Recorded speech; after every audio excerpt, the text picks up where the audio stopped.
El día de hoy nos va a congratular el maestro Camacho con ese protocolo de actuación que deben de tener los fiscales. Le cedo el uso de la voz, abogado Espinosa, para que nos apoye con la semblanza curricular del maestro Camacho. Es cuanto. Claro que sí, con su permiso, doctor, licenciado Héctor. Voy a compartir en la pantalla la síntesis curricular mientras le doy lectura. Permítame.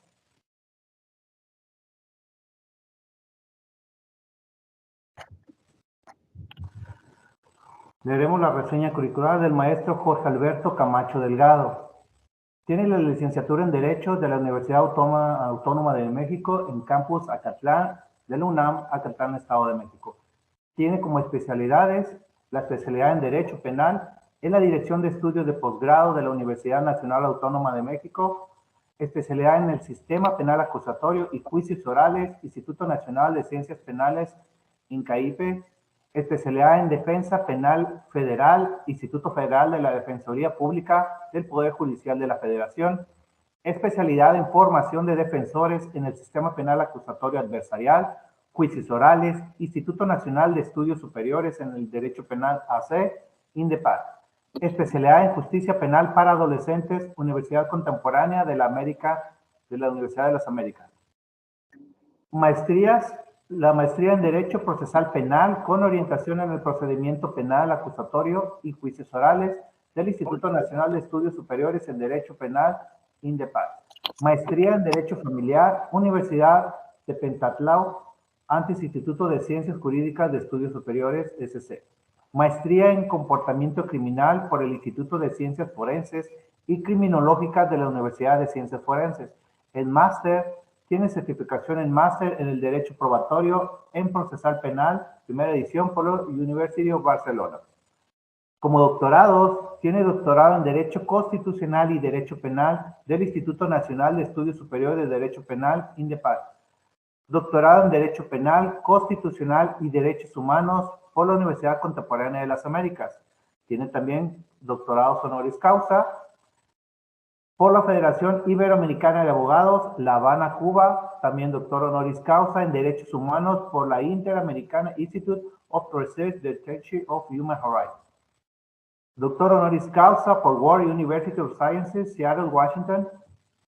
Y como certificaciones es docente certificado en capacitación en el nuevo sistema penal acusatorio, secretaria técnica del Consejo de Coordinación para la Implementación del Sistema de Justicia Penal, módulos 1, 5 y 7, certificado como experto en sistema penal acusatorio norteamericano por Latin American Bar Association, Washington, D.C. Tiene la certificación como agente del Ministerio Público especializado en la persecución del delito en materia de desaparición forzada de personas y desaparición cometida por particulares. Como autorías, es autor del libro Protocolo de Actuación y Buenas Prácticas del Agente del Ministerio Público en el Sistema Penal Acusatorio, en la investigación inicial, año de publicación 2022, y como cargos públicos le contamos como asesor del Procurador General de Justicia del Estado de Michoacán y director de litigación en la Fiscalía de Delitos Sexuales y de Género, así como asesor del Fiscal General de Justicia del Estado de Michoacán, actualmente titular de la Fiscalía de Asuntos Especiales de la Fiscalía General del Estado de Michoacán. Y actualmente es presidente de la Asociación Nacional de Capacitadores del Sistema Penal Acusatorio. ¿Es cuánto, doctor? Muchísimas gracias, señor. Nuestro ponente tiene pues reconocidas actividades por parte de la UNAM, del INACIPE, del INDEPAC y pues de las instituciones reconocidas a nivel nacional e internacional, por lo cual, pues bueno, siendo las 19:40, ¿verdad? Del día 25 de noviembre de 2022, doy por clausurados los trabajos de esta sesión mensual de informes del Colegio de Abogados y Criminólogos del Estado de Nuevo León, Asociación Civil. La verdad es que muchas gracias por permitirnos gozar con su presencia y a continuación cedo el uso de la voz a nuestro conferencista de excelencia. Le cedemos el uso de la voz, maestro Camacho. Gracias. Gracias al doctor Julio Ortega y al Colegio de Abogados y Criminólogos del Estado de Nuevo León, Asociación Civil, por esta oportunidad y la invitación, obviamente, para compartir la presentación de mi libro, denominado Protocolo de Actuación y Buenas Prácticas del Ministerio Público en el Sistema Penal Acusatorio. Bueno, primero decirles que obviamente este libro está basado en la experiencia que tenemos allá más de 10 años de haber iniciado las capacitaciones previas para poder realizar la implementación del sistema penal acusatorio y obviamente pues 18 años de estar como defensor me permitieron pues obviamente llegar a Michoacán y que se me invitara a trabajar ahora primero en la Procuraduría, ahora en la Fiscalía como fiscal de asuntos especiales, que actualmente es el puesto que yo desempeño. Bueno, el libro como tal es una invitación no solamente a la gente del Ministerio Público, sino también a todos los operadores del sistema para centrar su operatividad en las buenas prácticas. ¿Y por qué decimos buenas prácticas? Porque obviamente a lo largo de la intervención que tiene la gente del Ministerio Público, pues vemos muchas veces que dentro de su actuar se violan derechos fundamentales. El día de hoy nos tocó platicar aquí en las instalaciones de la Casa de Cultura de la Suprema Corte de Justicia en Jalapa respecto del tema de la prisión preventiva oficiosa y obviamente pues son temas que son actuales, que son de debate y que obviamente pues manejar posturas por parte de los operadores enriquece totalmente este tipo de eventos.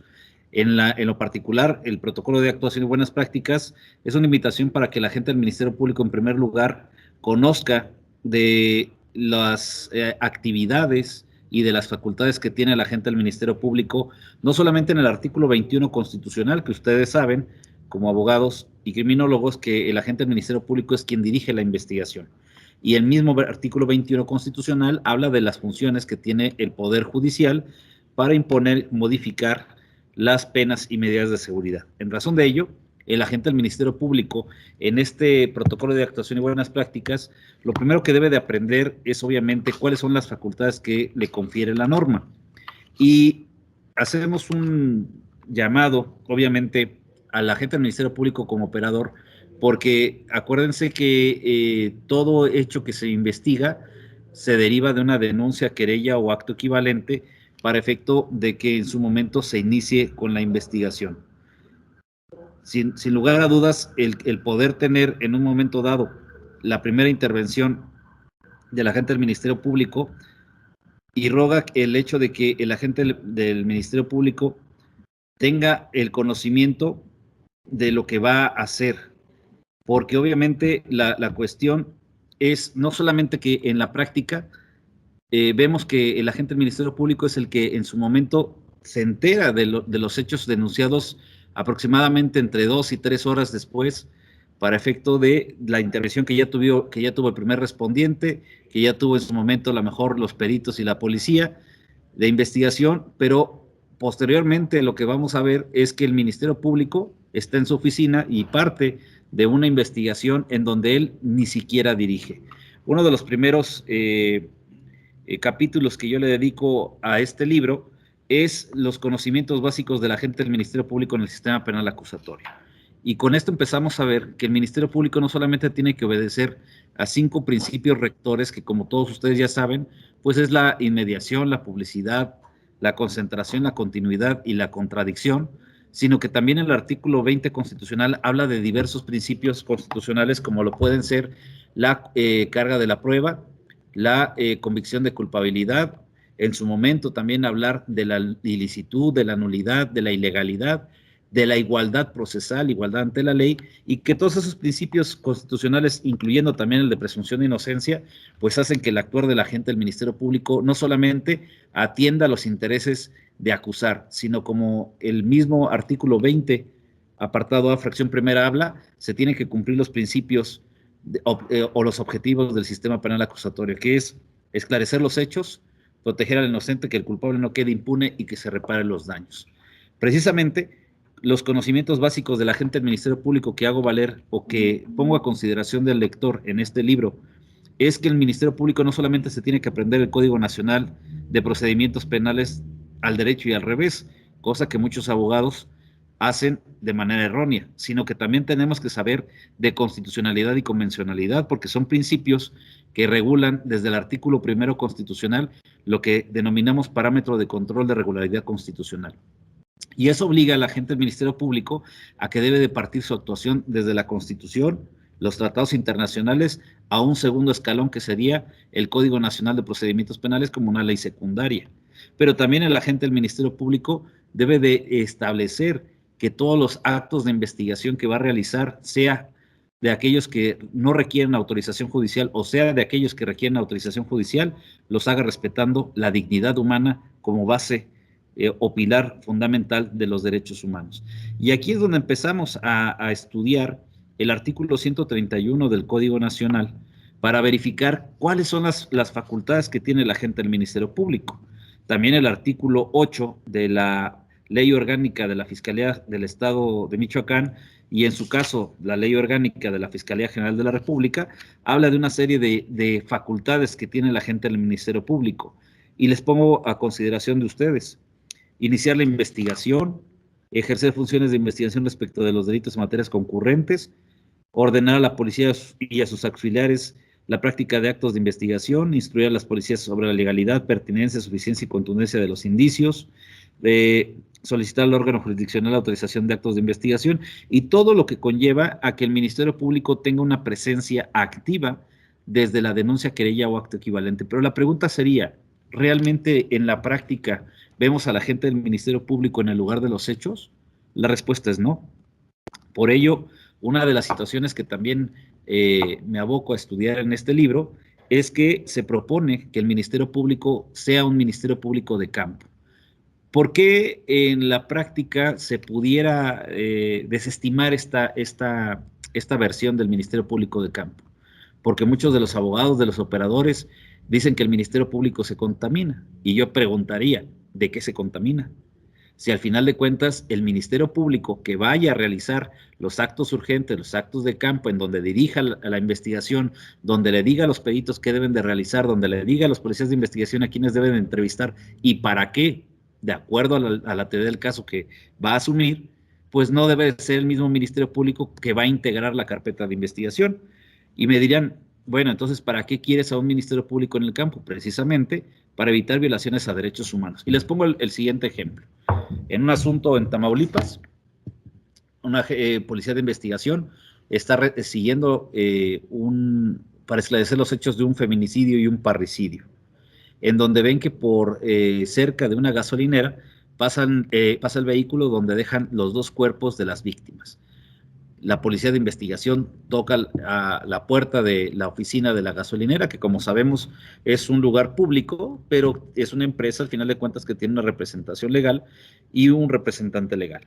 Y le pide al despachador que le permita ingresar a las cámaras de seguridad para obtener los videos del día en donde fueron depositados los cuerpos de estas víctimas. El despachador, sin mirar y obviamente sin tener ninguna responsabilidad, le dice, adelante, pueden ingresar, y la policía de investigación ingresa y con el perito de informática obtiene los videos. Los lleva ante la gente del Ministerio Público y en presencia de las tres víctimas, que eran los tres hijos de las víctimas directas, empiezan a reproducir estos videos, hacen una secuencia fotográfica y ¿cuál es la sorpresa de las tres personas? Que dos de ellas reconocen a uno que es el hermano menor, quien había depositado la camioneta en el interior los cuerpos de las víctimas. Y lo señalan en ese momento y le dicen al Ministerio Público que él era quien había dejado los cuerpos de su mamá y de su papá y que solicitaban que lo detuvieran por haberse actualizado el señalamiento que alude al artículo 146, que obviamente pues sabemos que el particular no lo va a decir, pero en ese momento se sintieron señalados y lo detienen a esta persona. El hermano que vivía en Monterrey va a la casa en Tampico, donde vivían estas personas, y sacan la ropa que en ese video se apreciaba que tenía el hoy señalado como imputado. La entregan a la autoridad. y en un momento dado empiezan a hacer una serie de actuaciones que derivan propiamente de ese video para involucrar al probable responsable en la comisión de los hechos. La pregunta es, ¿el actuar de la policía se apega a un debido proceso?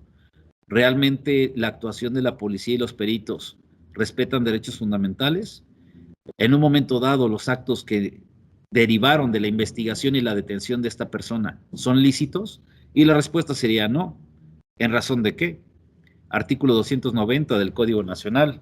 El ingreso de una autoridad a un lugar cerrado o privado sin orden judicial se decanta en dos hipótesis. Una, para en su momento llevar a cabo repeler una agresión real, actual o inminente que ponga en peligro una vida. Esto es, cuando se está persiguiendo a una persona, cuando se recibe la llamada de auxilio, la autoridad puede ingresar sobre pretexto de evadir o de repeler esa agresión, y que obviamente esté justificada en la salvaguarda de un bien jurídico de igual o mayor valía. Y la hipótesis 2 es con la autorización de la persona que tenga las facultades para realizarlo. En este caso, el despachador de esa gasolinera no era el representante legal y no era quien tenía la facultad para disponer del ingreso de la autoridad a ese lugar, y mucho menos para recabar los videos que en un momento dado tenían en su poder. Lo debió de haber hecho en su momento la...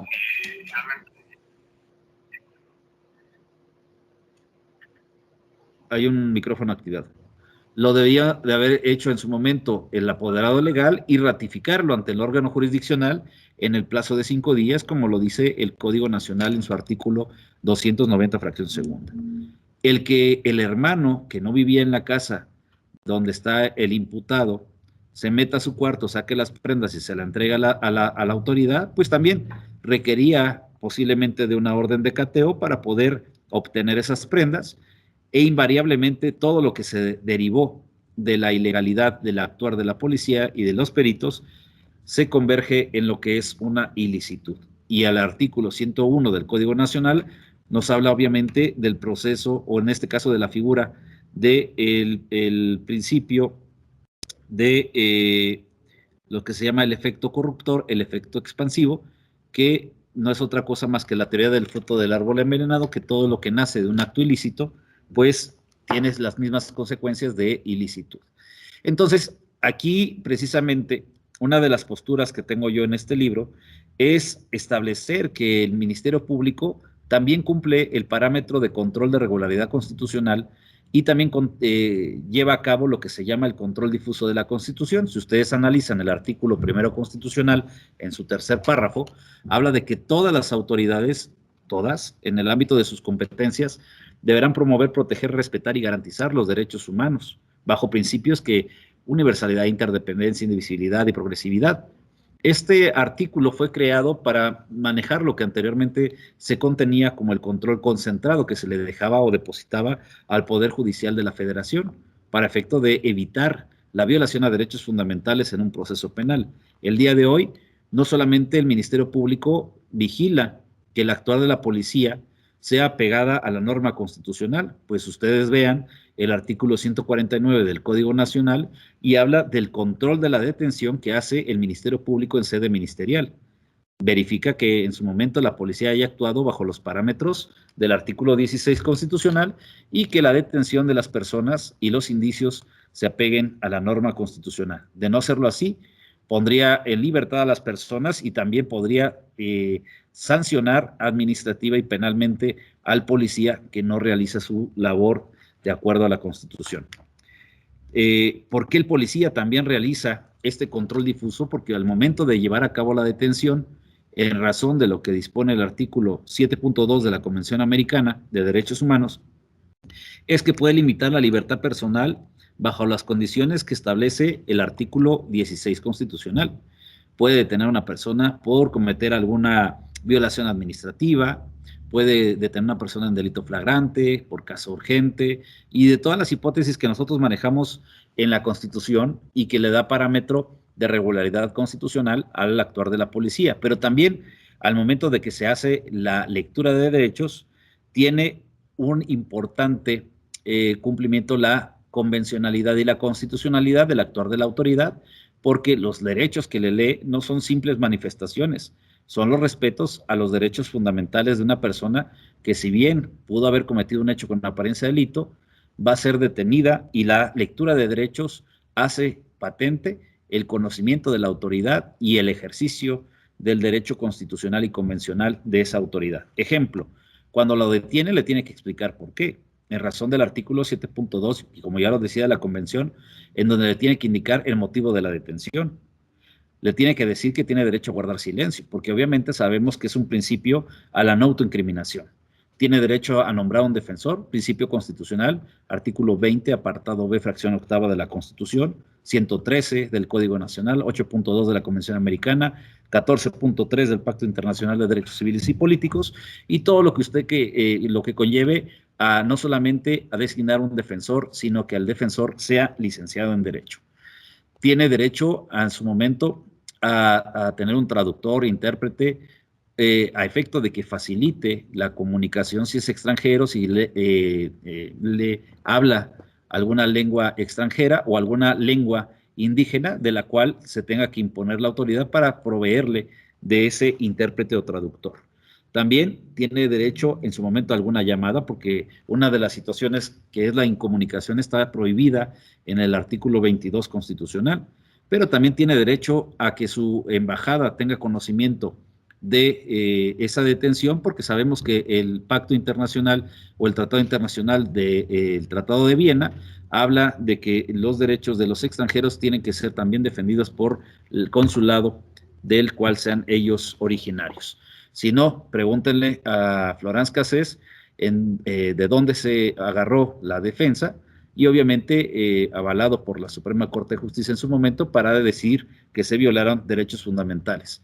Por ello también les invito a que vean el documental que está en Netflix, que habla del caso Florence Cassés, para que vean a qué me refiero con este tema de la cuestión de notificación al consulado.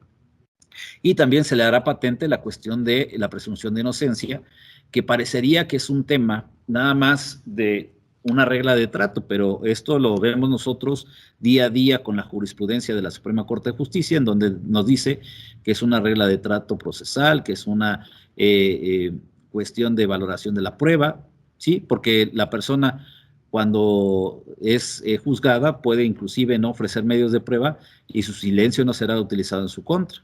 Por eso hay principios que se deben de establecer por parte del Ministerio Público, como lo es la carga de la prueba versus la presunción de inocencia, y donde le afecta también al Poder Judicial, porque tiene que tener convicción de culpabilidad más allá de toda duda razonable, porque ante la duda se tiene que absolver. Y son principios que parecería que son única y exclusivamente del órgano jurisdiccional. No, pues obviamente son principios o conocimientos básicos de la gente del Ministerio Público en un sistema de carácter acusatorio. Sigue proponiendo el libro la lectura y el contenido de lo que es la investigación con y sin detenido, porque sabemos el día de hoy que el mayor de los éxitos que puede tener una fiscalía o una procuraduría, pues es la detención en flagrancia. Muchos de las investigaciones que se hacen sin detenido, pues quedan en determinaciones a lo mejor de archivo temporal. Y el Ministerio Público también debe de conocer, al igual que todas las partes, que hay delitos o tipos penales en los cuales está prohibido el archivo temporal, como lo pudiera ser la desaparición forzada de personas o el secuestro, porque obviamente lo que se busca es encontrar a la persona, pero nos encontramos con que en muchos de los estados de la República no conocen esa norma, esa normatividad. Y cuando le preguntamos a los agentes del Ministerio Público cuáles son los delitos de competencia concurrente, nos dicen, al igual que muchos abogados, pues no sé.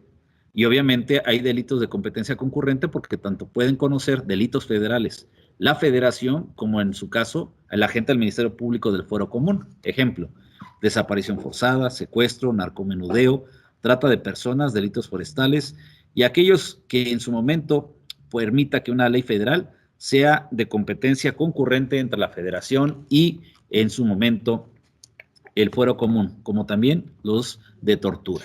En ellos puede conocer el agente del Ministerio Público del Fuero Común, pero se tiene que apoyar en la dogmática jurídico-penal del Código Penal Federal. y esto implica que el Ministerio Público debe de tener un conocimiento no solamente del Código Penal del Fuero Común, sino también del Código Penal del Fuero Federal. Interesante, sí, porque en la práctica muchas veces el Ministerio Público está casado con el Código Penal de su entidad y no conoce que para poder decantar algún secuestro tiene que establecerse en la codificación penal federal.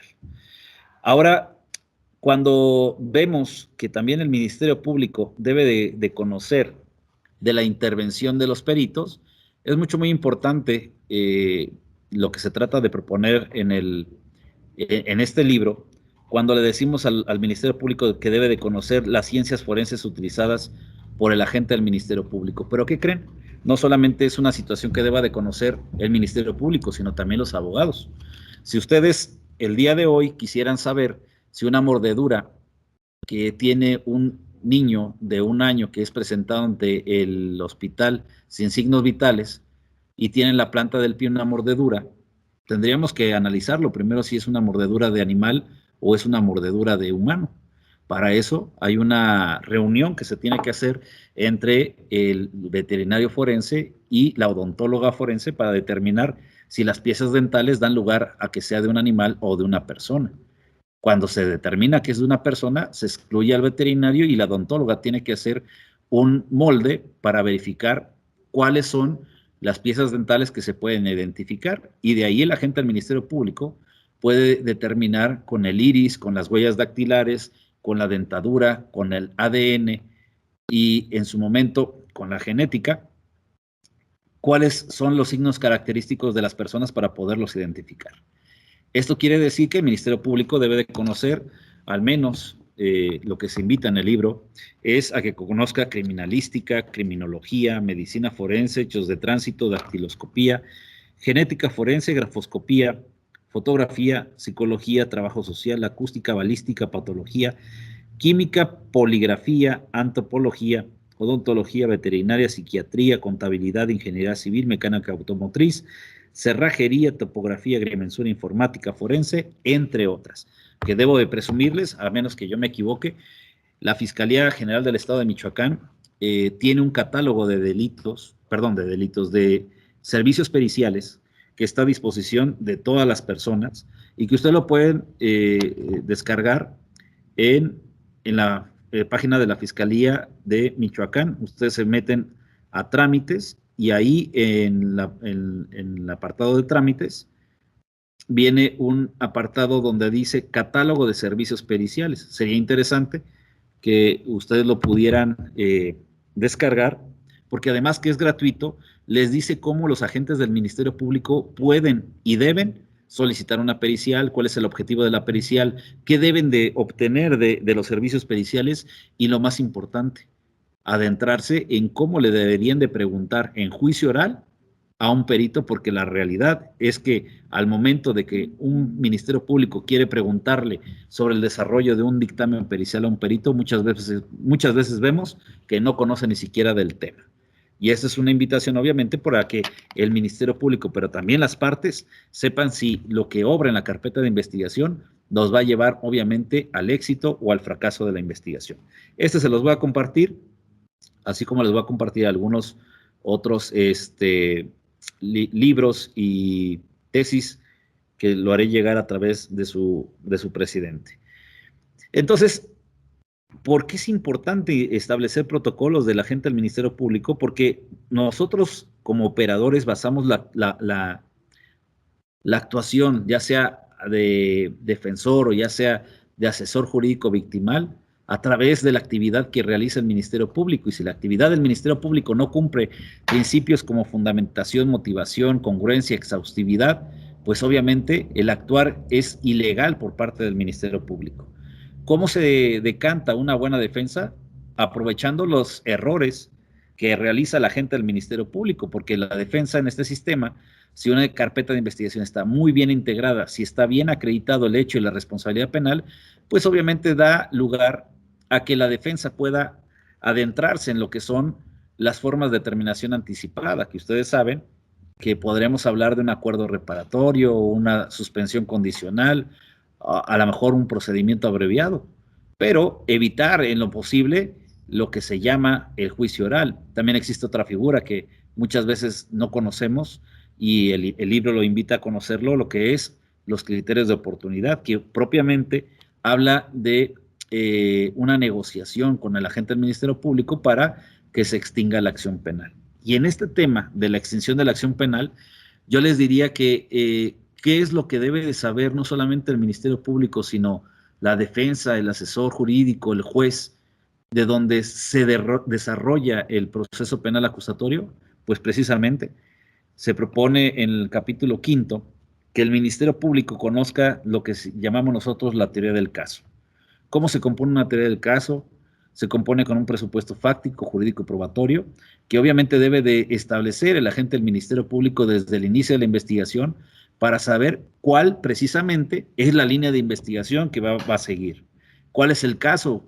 En ese supuesto, ¿cuál es el hecho que pretende acreditar? Y el hecho se divide, como dice Rubén Quintino Cepeda, en un hecho fáctico, en un hecho circunstanciado, donde tenemos que establecer día, mes, año, hora y lugar para darle competencia no solamente al Ministerio Público, sino también al órgano jurisdiccional, pero también debemos de saber lo que es un hecho penalmente relevante, porque nosotros cuando construimos en su momento el hecho penalmente relevante, es lo que nosotros podemos tener para concretar lo que se llama el ejercicio de la acción penal. Si nosotros ejercitamos acción penal, lo que apostamos es a formular la imputación. Si le formulamos imputación con ese hecho circunstanciado y penalmente relevante, aspiramos a que se vincule a proceso. Con ese hecho, nosotros aspiramos a que se presente una acusación, la cual va a pasar por un tamiz de la etapa intermedia para que se dicte un auto de apertura de juicio oral, que se inicie un alegato de apertura, que se desarrollen y desahoguen los medios de prueba admitidos en la etapa intermedia, que se pueda hacer un alegato de clausura como conclusión y que le permita al juez, bajo el principio de libertad probatoria y libre valoración de la prueba, obtener una sentencia condenatoria. Entonces, ¿cuál es la columna vertebral del sistema penal acusatorio? Lo es la investigación inicial, que obviamente en este caso se está proponiendo en el protocolo de actuación como tomo número 1, en donde me dedico única y exclusivamente a establecer la importancia de esta investigación inicial. ¿Y qué debe de saber el agente del Ministerio Público? Pues miren, precisamente, si no va el Ministerio Público al lugar de los hechos, yo les preguntaría al policía de investigación cuál es la línea de investigación que debe seguir el policía, si no sabe realmente qué se va a investigar. Entonces, aquí tendríamos que decir cuáles son las líneas de investigación. 1, el hecho. 2, la responsabilidad penal. 3, reparación del daño. 4, individualización de penas y medidas de seguridad. 5, oposición a beneficios penitenciarios que se le pudieran dar a la persona sentenciada. 6, medida de protección. 7, providencia precautoria. 8, medida de apremio. 9, medida de provisional del artículo 111, que también le corresponde al asesor jurídico solicitar para restituir los derechos de los cuales fue privado con el hecho con apariencia de delito. 9, puede ser, o 10, las medidas cautelares. El día de hoy estamos debatiendo entre si se quita o no se quita la prisión preventiva oficiosa. La realidad es que no se debe de quitar porque hay delitos de alto impacto en los cuales en 48 horas, así fue mi postura como Ministerio Público, no le daría la oportunidad a la gente del Ministerio Público para establecer los riesgos procesales que no le corresponden al Ministerio Público, sino en su momento a la autoridad de revisión de medidas cautelares. Punto más que suficiente como para decir cómo voy a estas personas, que son 6 y están por delincuencia organizada y secuestro, verificar si todos los datos que me están diciendo son reales para poder justificar que tienen arraigo, que no va a correr peligro la víctima o en su momento que no van a entorpecer la investigación. Pero vuelvo al tema. Son muchas líneas de investigación que debe de crear el agente del Ministerio Público para quitarnos lo que en la práctica se realiza. Se llenan formatos donde le pides al policía de investigación, hágame entrevistas, hágame inspecciones, hágame lo que tenga que hacer, pero haga algo.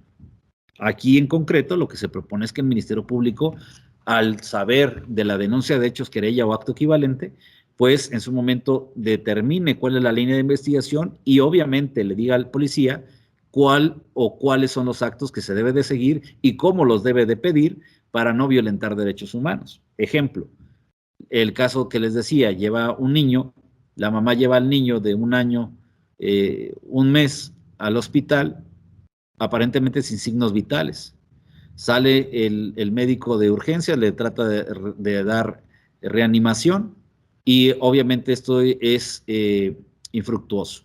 Sale el médico, le llama al trabajador social y de ahí le llaman al Ministerio Público y el Ministerio Público ya sabe. Desde su escritorio le dice al policía de investigación, vaya al hospital. La pregunta sería, ¿cuáles son los actos de investigación que debe realizar el policía de investigación si le están diciendo, hágame entrevistas, hágame inspección, haga todo lo que tenga que hacer, pero no le dicen de qué trata el asunto o la denuncia de hechos? Y lo más básico es llegar y preguntarle a la señora, oiga señora, ¿qué le pasó a su hijo? Pues se me cayó de la andadera. Lo traje al hospital y al parecer está muy grave. Y va acompañada esta señora de una pareja sentimental. Le preguntan a la pareja sentimental, ¿qué le pasó al hijo de la señora? Pues me dijo que se le cayó y yo lo que hice fue traerla aquí al hospital para que le atendieran al hijo. Regresa con la señora el policía y le pregunta, oiga señora, ¿dónde sucedieron los hechos? Allá en tal casa, en tal colonia, en tal lugar. ¿Puedo ir con el grupo de peritos? Sí, vaya y allá está mi mamá, ella le va a dar el acceso. Van al lugar, se entrevistan con la mamá de esta señora, les permite el lugar, entra el equipo interdisciplinario, como lo pudiera ser el criminalista, como lo pudiera ser el médico legista, el fotógrafo, el químico y el que ustedes quieran del grupo de peritos. Y empiezan a aplicar el Blue Star, que es un material o es un químico que se utiliza para ubicar muestras de sangre o algún otro indicio en zonas que a lo mejor a simple vista pues pudieran ser ocultadas, lavadas o como ustedes quieran, pero hay líquidos que por su composición, como lo es la sangre, pues puede florecer.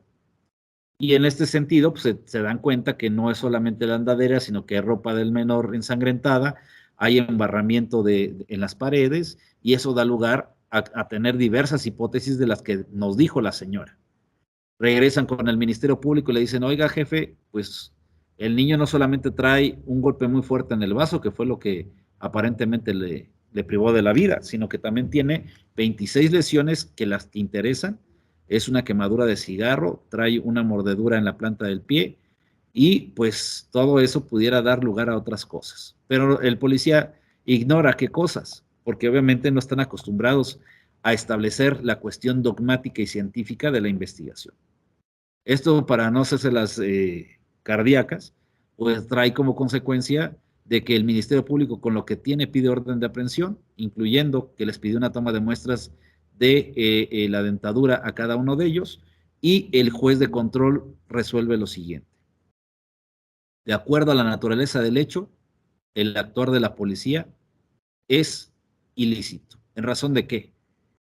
Después del levantamiento del cadáver y de la necropsia, se puede desprender que el golpe que le privó de la vida al menor fue una estalladura de vaso, esto es con un golpe contuso que se le dio al menor, y obviamente las lesiones, de acuerdo a la mecánica y de acuerdo a la medicina legal, la coloración de cada lesión puede documentar la antigüedad de cada una.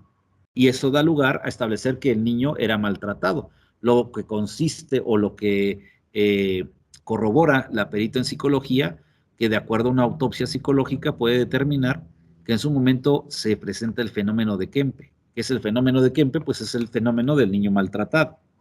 Y eso como da lugar a qué? A establecer que hay posiblemente actos de violencia familiar.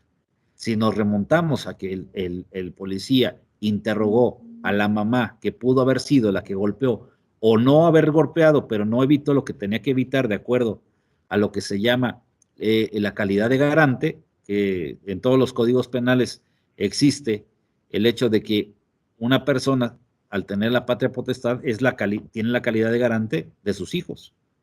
Entonces, el actuar del policía al entrevistarla sin abogado hace ilícito esa entrevista.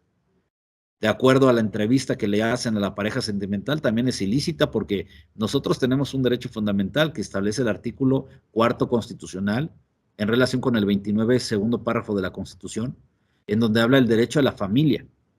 Y hay unas prevenciones que rigen en el artículo 222 último párrafo y 361 del Código Nacional, que es la facultad de abstenerse de denunciar y la facultad de abstenerse de declarar como testigo cuando se tiene una relación de parentesco con el imputado.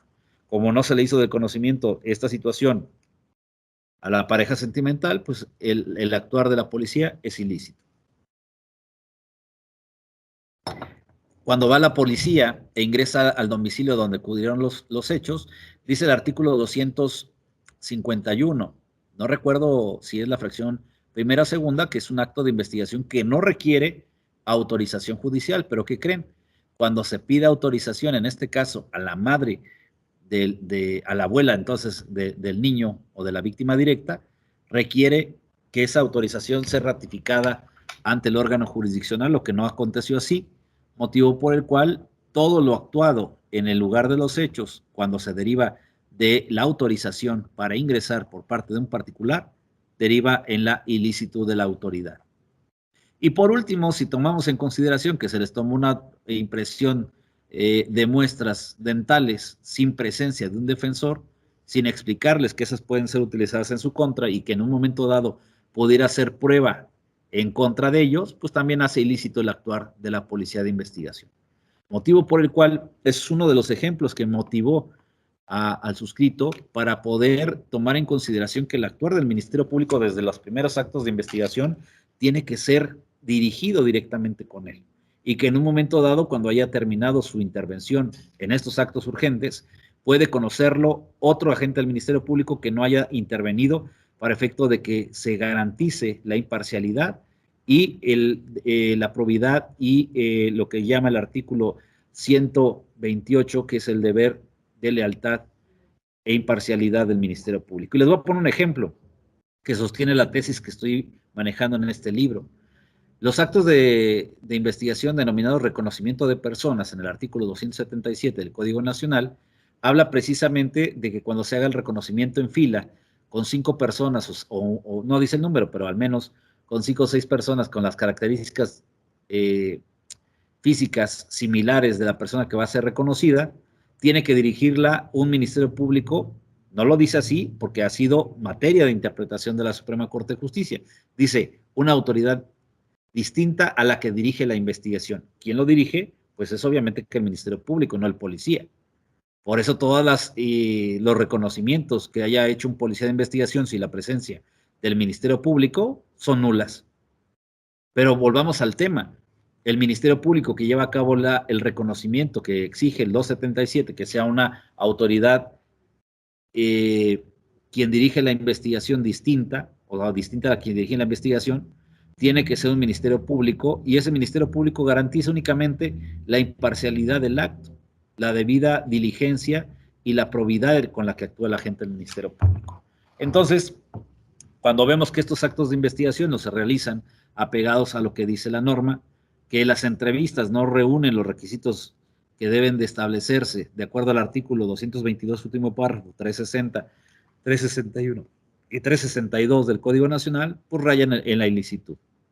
Y bueno, decirles que algo de lo que debe saber el agente del Ministerio Público, que es básico, es saber cuáles son las causas de extinción de la acción penal, cuáles son las causas de exclusión o excluyentes del delito, cuáles son las causas de sobreseimiento y las excusas absolutorias.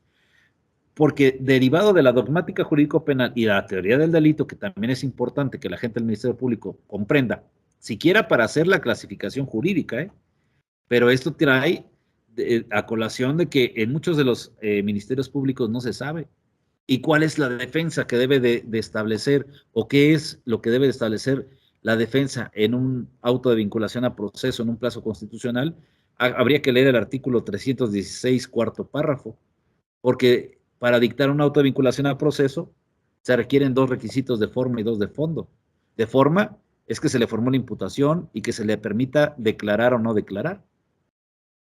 Y de fondo es que en la carpeta de investigación existan antecedentes de investigación que expuestos a razón de dato de prueba pueda acreditar que existe el hecho con apariencia de delito y la responsabilidad penal en su grado de probabilidad, que esto con un simple señalamiento de algún testigo, alguna prueba científica, se puede establecer. Pero la fracción cuarta es bien clara, ¿eh? Dice que no se actualice alguna causa de extinción de la acción penal o excluyente de responsabilidad penal, lo que deduce que la defensa debe de conocer también de estos tópicos para efectos de poder ofrecerle en el plazo constitucional una defensa técnica y adecuada a el gobernado o el investigado. Y además de hacer un análisis de los actos de investigación que requieren y que no requieren autorización judicial, que sería importantísimo que ustedes lo verificaran en el contenido de este libro, hablo de lo que son las audiencias que se celebran en la audiencia inicial. Y esto es un tema muy importante, porque no sé cómo opere, bueno, tengo conocidos en la Fiscalía de Nuevo León, conozco perfectamente al vicefiscal, pero no sé cuál es el proceder de la actuación de los agentes del Ministerio Público, y por eso les voy a hablar de lo que pasa en Michoacán. En Michoacán tenemos ministerios públicos que investigan y ministerios públicos que litigan. La pregunta es, ¿el que investiga sabe litigar y el que litiga sabe investigar? La respuesta es no, porque se concretan a realizar actos de investigación sin a lo mejor tener en un momento dado una línea de investigación determinada, y le servirá todo lo que investigó al litigante para acreditar el hecho, la responsabilidad penal y todas las líneas de investigación. A lo mejor no, pero pongo en consideración en este libro las audiencias que celebran o que se celebran en la audiencia inicial. Incompetencia, esto nos genera mucho problema a nosotros con la FGR, porque al menos en Michoacán, no sé si lo tengan ustedes en Nuevo León, pero seguramente lo pueden tener, cuando se toman las casetas por parte de estudiantes o maestros que no permiten el libre tránsito y que se limita el ejercicio de un servicio público. Esto lo toma la Federación como ataques a las vías generales de comunicación, pero también tendríamos que enseñarles que esas vías de comunicación son federales, no del fuero común, y que la Ley General de Comunicaciones y Transportes o las vías generales de comunicación en materia federal no es de competencia concurrente, por lo cual no debe de conocer el Ministerio Público del fuero común, y por eso se tiene que hacer una audiencia de incompetencia. Audiencias de acumulación, separación de procesos, recusación, cuando un juez está impedido, porque lo mismo que les estoy diciendo yo del Ministerio Público de Campo, lo vamos a ver en el juez que al ser de control no puede y está impedido para que sea un juez de juicio oral. Precisamente, ¿por qué? Porque libró la orden de aprehensión, porque permitió una orden de cateo, porque en su momento dictó un acto de investigación que requiere autorización judicial, y esa persona ya la tiene identificada, ya tiene una presunción de que pudo haber cometido el delito, y llevar a un juez de control que ha conocido el caso a ser juez de juicio oral, pues rompería la imparcialidad. Entonces, si también está previsto para el juez, lo mismo es que la propuesta que yo hago tendría que estar para el Ministerio Público. Pero también hay audiencias de nulidad, convalidación, medidas de protección, providencias precautorias, orden de aprehensión, desistimiento de la acción penal, cancelación de la orden de aprehensión, abandono de bienes asegurados, actos de investigación que requieren autorización judicial, impugnación de resoluciones del Ministerio Público, orden de cateo, audiencia de tutela de derechos, audiencia de desahogo de prueba anticipada, entre algunas otras audiencias. ¿Por qué se pone esto? Porque obviamente hay que enseñarle a todo operador que, de acuerdo al artículo 52 del Código Nacional, este sistema penal es un sistema de audiencias. Ustedes podrán decir, bueno, la acusación se presenta por escrito, sí, pero en la etapa intermedia hay una fase oral donde se expone oralmente todos los argumentos vertidos por las partes para establecer la litis. Los acuerdos probatorios pueden ser escritos, hay una fase escrita en donde todos se pronuncian de acuerdo al artículo 335, 338 y 340 del Código Nacional, pero obviamente todo se tiene que oralizar, porque esa es la situación para poderle dar como principio, no rector, pero un principio, la oralidad que versa en los sistemas de carácter acusatorio. En razón de ello, el protocolo de actuación y buenas prácticas de la agente del Ministerio Público en el sistema penal acusatorio no es un libro que le sirva únicamente a la gente del Ministerio Público. Es un libro que contiene herramientas básicas para los operadores del sistema, porque el día de hoy los abogados que pretendan llevar a cabo una defensa deben de saber cómo debe de actuar el agente del Ministerio Público, cuáles son las directrices, cuáles son las limitantes y las facultades que tiene derivada de la norma, no solamente constitucional, tratados internacionales, sino también de las leyes secundarias. Y eso lo que fomenta por parte del defensor es un control horizontal que a la postre puede dar lugar a la contradicción. También el asesor jurídico, porque un defensor que el día de hoy tenga el carácter de defensor particular, el día de mañana también puede ser un asesor jurídico que apoye y complemente el actuar del agente del Ministerio Público. ¿Cómo queremos que existan buenos asesores jurídicos que no se apeguen al protocolo de 101 formas de adherirse al Ministerio Público? Me adhiero, lo que dice el Ministerio Público es lo correcto, sin manifestación alguna, es cuanto. Son los memes que hemos visto en la práctica, pero que hacen realidad una nula actuación de parte de un asesor jurídico porque obviamente no conoce el por qué y el para qué del proceso penal acusatorio. Debemos de entender que el proceso penal acusatorio son las instrucciones de cómo debemos de jugar, pero la dogmática jurídico-penal, los ámbitos de la Constitución, los derechos humanos, son los ingredientes para que un sistema de corte acusatorio sirva y obviamente sea el adecuado a nuestro sistema penal mexicano. Con esto, para no hacer más extensiva la plática, les agradezco la oportunidad. Decirles que el libro está editado con la empresa a la cual yo presido, que se llama la Asociación Nacional de Capacitadores del Sistema Penal Acusatorio ASCAPA. Tiene un costo de 400 pesos. Está realizado con un lenguaje muy sencillo, el cual cualquier operador lo puede entender, es de fácil lectura y obviamente también lo que se ha tratado de cuidar por parte del suscrito es hacer valer jurisprudencia aplicable a los casos en concreto, hablar de la Constitución y los tratados internacionales hacia abajo, respetando lo que se llama el parámetro de control de regularidad constitucional, y obviamente pues es un protocolo que invita a que los operadores lo conozcan y fomenten las buenas prácticas del Ministerio Público. ¿Cómo lo pueden hacer? Si son defensores, pues obviamente saber que está la audiencia de tutela de derechos que se fundamenta en el artículo 17 constitucional y es la llamada de atención que se hará al Ministerio Público por alguna violación al debido proceso, a la legalidad o a los derechos humanos ante el juez de control. Pero también decirles que el asesor jurídico que en su momento no esté de acuerdo con el actuar del Ministerio Público, pues también tiene la posibilidad de establecer lo que constitucionalmente viene en el artículo 20, apartado C, fracción séptima, que son las audiencias para omisiones, negligencias y contra las determinaciones del agente del Ministerio Público que vienen en el artículo 258 del Código Nacional. Entonces, estamos ante un sistema donde todos los operadores deben de conocer el actuar y el proceder de cada una de las partes para efecto de mantener un control horizontal, la legalidad y la constitucionalidad y convencionalidad del actuar de los operadores en el sistema acusatorio. Agradezco la oportunidad que me dio el doctor Ortega Julio Ortega, por este espacio.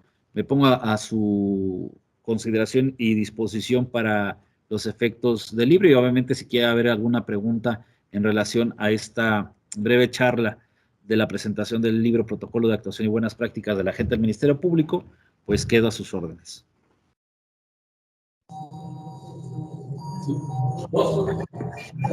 Muchísimas gracias, doctor Sánchez.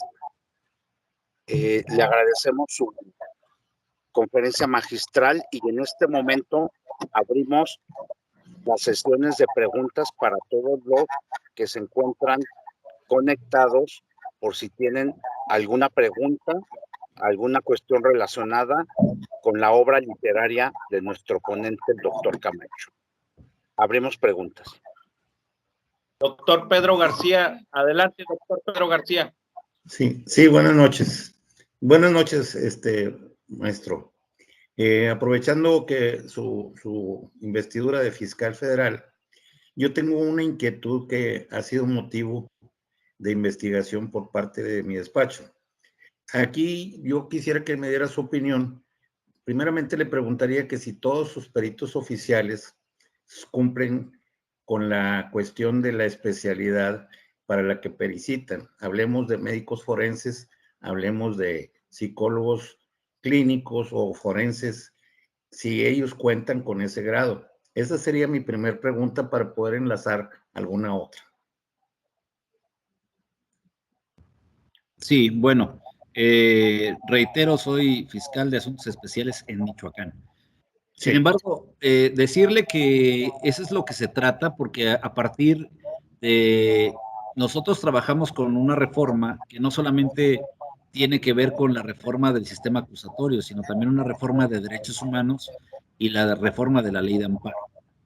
Esto trae como consecuencia que al entrar en vigor el sistema acusatorio, el artículo 369 habla de que se debe de llevar a cabo una especialización por parte del perito.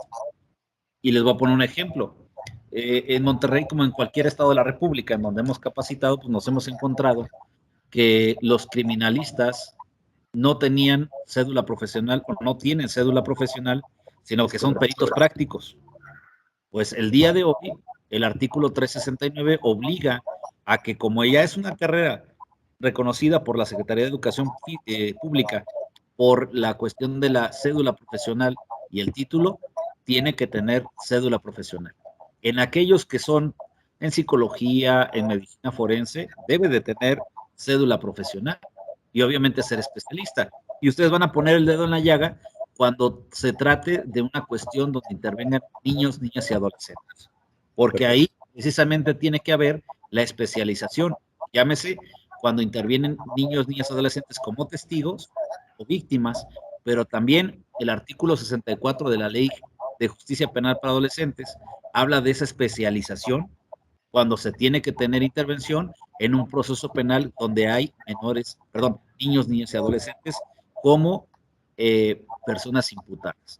Entonces, sí, la realidad es que yo no le puedo decir si todos los peritos que están en la Fiscalía de Michoacán cumplen con los requisitos. La realidad es que no. Hay mucho perito práctico, pero ahí le corresponderá, obviamente, a la defensa hacer valer esa falta de especialización y que en su momento daría lugar a la falta de credibilidad, inclusive de tener los requisitos mínimos para intervenir como perito. Porque muchas veces lo que dejamos en la práctica es que al parecer, o parecería que cuando el perito se ostenta con la credencial que le expide la Procuraduría o la Fiscalía, es suficiente para tener por acreditada la calidad de perito, y la realidad es que no. Tiene que ser un perito que cumpla con los requisitos que dice el 369, y obviamente en un perito en cerrajería pues no le vamos a pedir el título porque no lo da la Secretaría de Educación Pública. Tendría que demostrarlo, además, ¿a través de qué? De los conocimientos prácticos de ese oficio o profesión. Sí, estoy totalmente de acuerdo que, bueno, ese sería un perito técnico, a final de cuentas. Sí. Pero en el caso concreto aquí en Nuevo León, hubo un caso hace poco que tuvieron que intervenir, desgraciadamente, invadir aquí la fiscalía por cuestiones ya más políticas que cuestiones jurídicas. Y la realidad de las cosas es de que los médicos que actúan como médicos forenses o médicos legistas, resulta que no tenían la especialidad.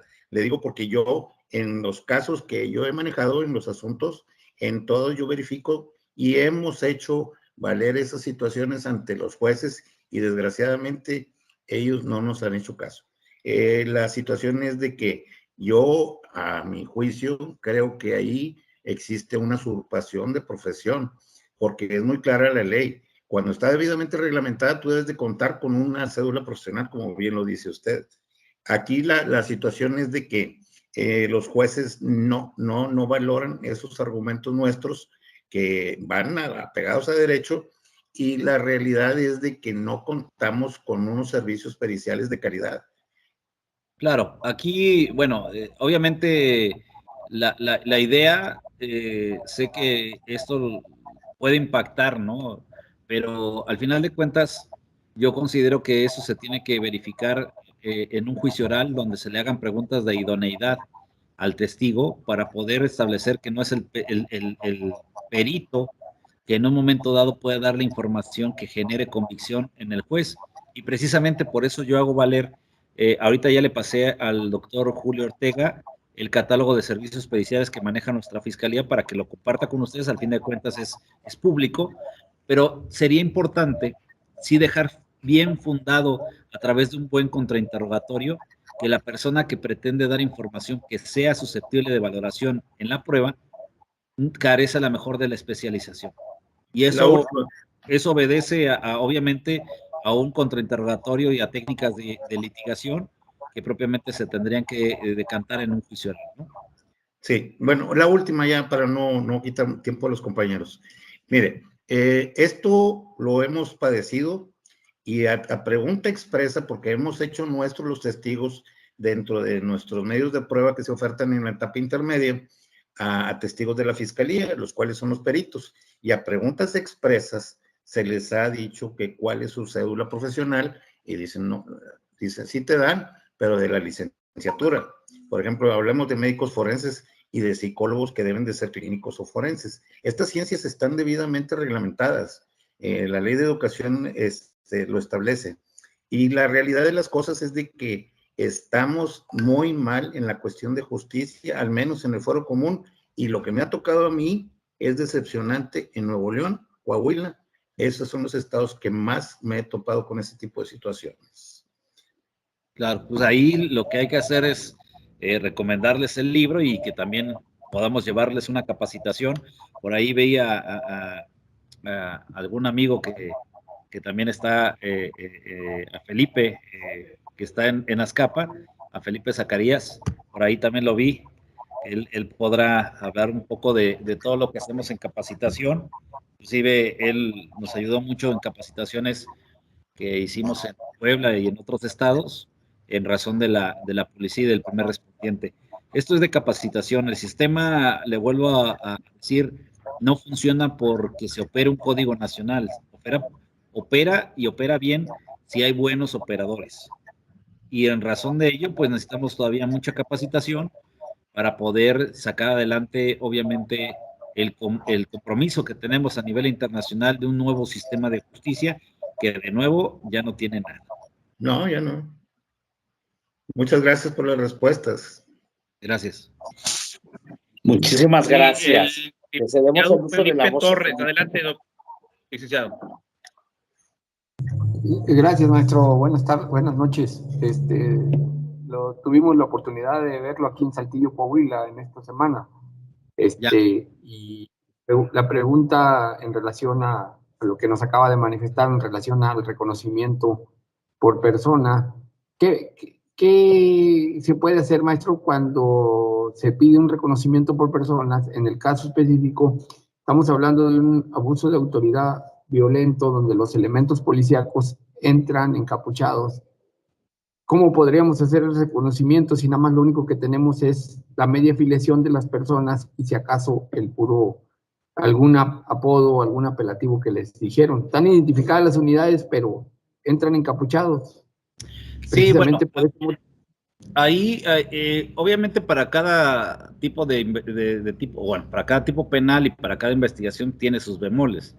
Cuando son delitos cometidos por servidores públicos, lo que comúnmente se hacía cuando yo era defensor, pues era pedirle a la autoridad que me dijera qué personas tripulaban determinadas patrullas, que me enseñara fotografías de esas personas, el expediente que tiene de ingreso las personas y pedir en su caso a recursos humanos los domicilios. Y también hay que pedir bitácoras. Les voy a poner un ejemplo. Se tiene un caso muy relevante en el cual 7 policías de un municipio desaparecieron a 2 personas y se les investiga por el delito de desaparición forzada de personas cometido por servidores públicos. Igual, pues estas personas ingresaron de determinada forma encapuchadas, pero al tener los vehículos a la vista, se le pide a la autoridad, que en este caso era el presidente municipal, que nos dijera, junto con el director de seguridad pública, qué personas tripulaban los días fulano sultano entre tales horas los vehículos fulano y sultano, que nos mandara las fotografías, porque a lo mejor físicamente el rostro no es posible verificar, pero a través de otros indicios, como pudiera ser los rasgos físicos, si era alto, gordo, chaparro, blanco o de pelos rizados, pudiera dar lugar a que se pudiera ubicar a las personas para poderles iniciar la investigación. Son obviamente estrategias, pero a la par de lo que pregunta usted, pues ahorita se ha decantado la Suprema Corte de Justicia precisamente en esos dos tipos de reconocimiento que alude el artículo 277 y 278. Uno es el reconocimiento por persona, que dice que lo que el legislador quiso decir en cuanto a autoridad ministerial distinta a la que dirige la investigación, lo es el Ministerio Público. Por ahí ya les estoy dando un tip de que todo reconocimiento que haya practicado la policía sin el Ministerio Público es ilegal y se tiene que realizar la audiencia de nulidad que alude el artículo 98 del Código Nacional para establecer la nulidad de esa actuación. Y también acaba de decantarse el Poder Judicial, la Suprema Corte de Justicia, en el sentido de que el reconocimiento por fotografía no debe de estar presente el defensor, porque me tocó a mí como agente del Ministerio Público, aun y cuando soy fiscal, tengo el carácter de Ministerio Público, para efecto de seguirme subiendo las audiencias e invoqué esa parte. El juez determinó que no, que era ilícito, porque no estaba el defensor, y con esta determinación de la Corte, pues viene a echar para atrás la determinación del juez de control y se debe de tomar en consideración esos reconocimientos de fotografía, esas técnicas de investigación que hace el perito para efecto del retrato hablado, y que también se pueda comparar o hacer una comparativa con fotografías que se hayan obtenido ilícitamente pues, de las plataformas o alguna red social que sea pública y de la cual nosotros podamos llevar a cabo esa investigación. Entonces, decirle cuáles son todas las actos de investigación que se pueden derivar contra esas personas que cometieron posiblemente un hecho, pues sería a lo mejor tomarnos otro café y darle la respuesta, pero ya más o menos le estoy diciendo por ahí, entre las bitácoras, entre las fotografías, los expedientes laborales y todo ello, lo que pudiera obtener usted como información.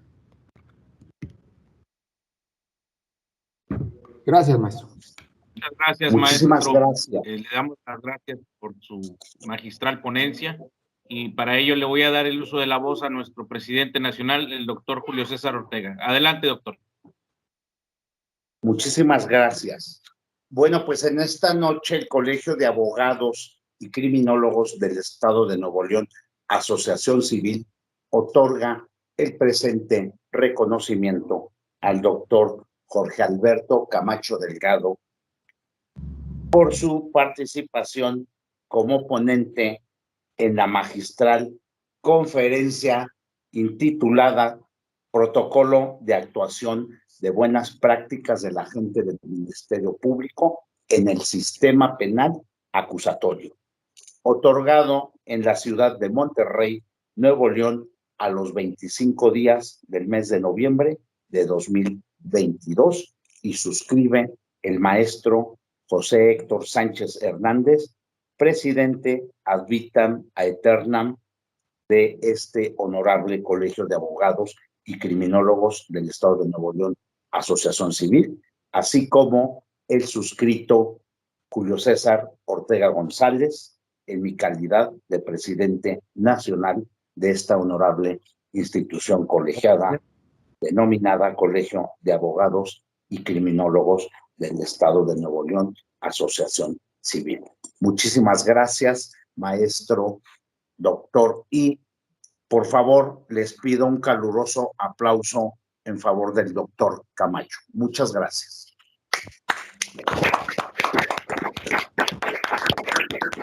Bravo. Decirles que les agradezco mucho la invitación y obviamente la cuestión de los libros, ya le mandé la información al doctor Julio Ortega para si alguien quiere tener el libro, ahí viene el procedimiento para poderlo realizar. Les digo, este es un libro de la editorial de Azcapa, que no está ahorita obviamente en ninguna librería, solamente es previo pedido que se haga directamente con el suscrito. Entonces, les agradezco y cualquier situación, doctor Julio, quedo atento para cualquier otra invitación que tengan a bien hacerme, y en su caso sería bueno pensar a lo mejor en algo presencial, y quedo también obviamente a su disposición.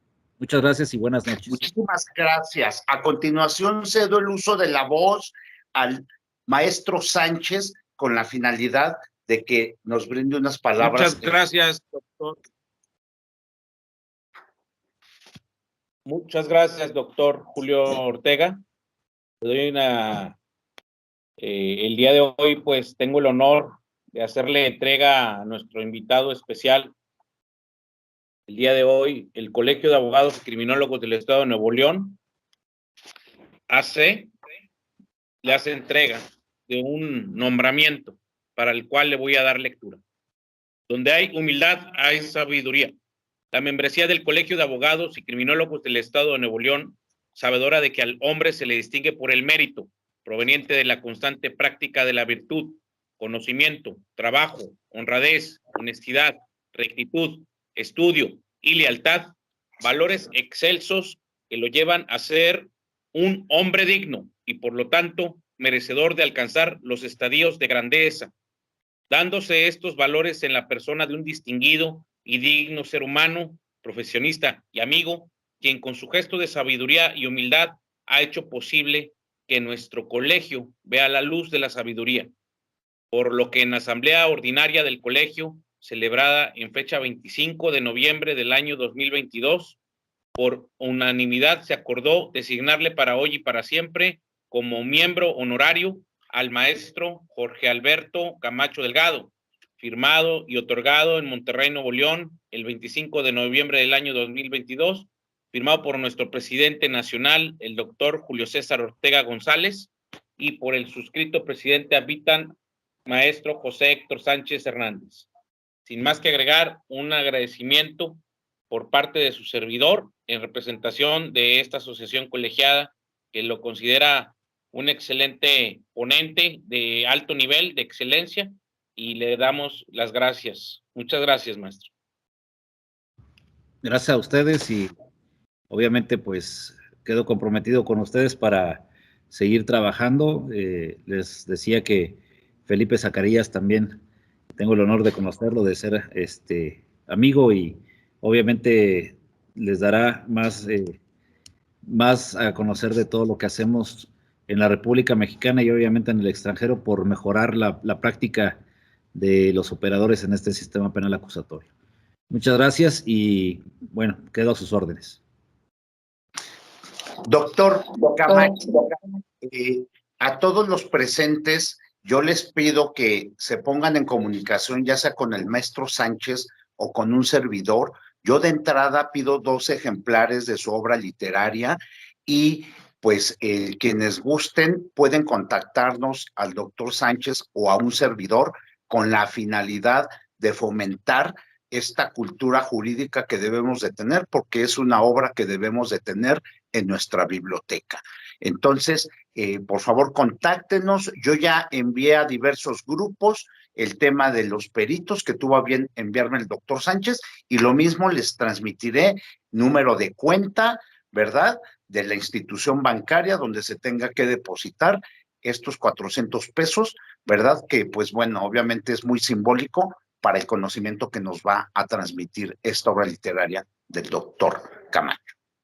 Así es, doctor. Los que estén interesados nos mandan mensaje al suscrito o al doctor Julio César Ortega. Igual el maestro Camacho, si nos puede compartir los medios de contacto, correos electrónicos, Facebook o correo o WhatsApp para poder contactarlos directamente con usted o con la persona que tenga designada para la adquisición de la obra. Les comparto también mi número celular, es 5522 70 0752. Mi correo electrónico jcamacho legal7 con número @hotmail.com, y los teléfonos donde pueden contactar lo del libro es 4437 1924 16 y 4435 81 21 64. Este último es el de WhatsApp.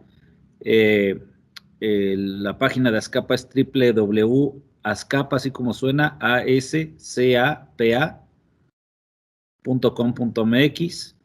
Y bueno, pues ya el promo y el número de cuenta ya se lo envía al doctor Julio Ortega para que me haga el favor de pasárselos. Y bueno, pues esperemos pronto vernos y tener el gusto de conocernos en persona. Con todo el gusto. Muchas gracias. Muchas gracias a todos. Buenas noches. Que tengan una excelente noche y fin de semana.